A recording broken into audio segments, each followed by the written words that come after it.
जहां उम्मीद लौटे वहां गांव फिर से बसते हैं। नमस्कार, आप देख रहे हैं खोजी नारद और मैं हूं आपके साथ अंशिका मथा। उत्तराखंड में भूतिया गांवों की कहानी लंबे समय से चर्चा का विषय रही। पलायन, रोजगार की कमी और बुनियादी सुविधाओं के अभाव ने प्रदेश के सैकड़ों गांवों को खाली कर दिया। सरकारी रिपोर्टों के अनुसार राज्य में करीब 1700 गांव ऐसे हैं जिन्हें लोग छोड़ चुके हैं और समय के साथ उन्हें भूतिया गांव कहा जाने लगा है। लेकिन पिथौरागढ़ जिले का मटियाल गांव इस सोच को बदलने वाली एक प्रेरणादायक मिसाल बनकर सामने आया है, जहां दो युवाओं की जिद और मेहनत ने एक सूने गांव में फिर से जीवन लौटा दिया। उत्तराखंड के पहाड़ी इलाके में पलायन की समस्या नई नहीं है।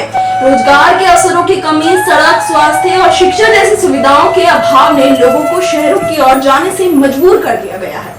कई जगहों पर अंधविश्वास और अफवाहों ने भी गांवों को खाली करने में अहम भूमिका निभाई है। चंपावत जिले के स्वाला गांव की कहानी इसका उदाहरण है, जहां 1952 में एक दुर्घटना के बाद फैली अफवाहों ने लोगों के मन में डर पैदा कर दिया और धीरे धीरे गांव खाली हो गया।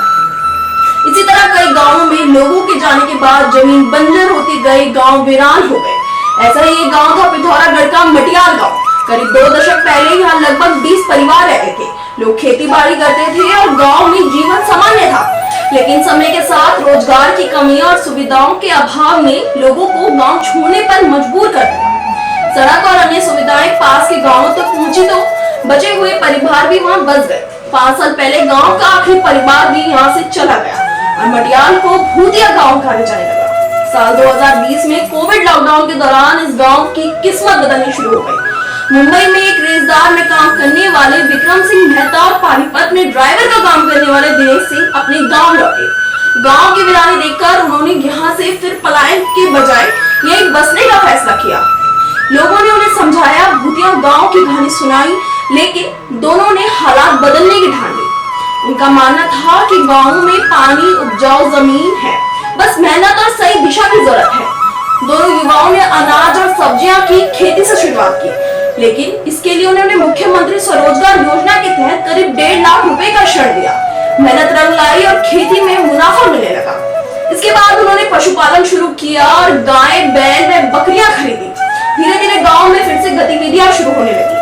खाली पड़ी जमीन पर फसलें लहराने लगी और गांव की पहचान बदलने लगी। विक्रम सिंह मेहता बताते हैं कि गांव से उनका भावनात्मक जुड़ाव था।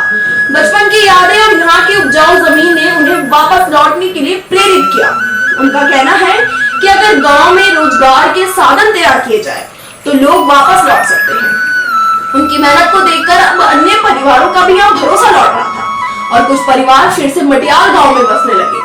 राज्य सरकार भी पलायन रोकने के लिए विभिन्न योजनाओं के माध्यम से प्रयास कर रही थी। बागवानी विभाग के सहायक विकास अधिकारी गौरव पंत के अनुसार मटियाल गांव को एंटी माइग्रेशन योजना के तहत सुविधाएं दी गई।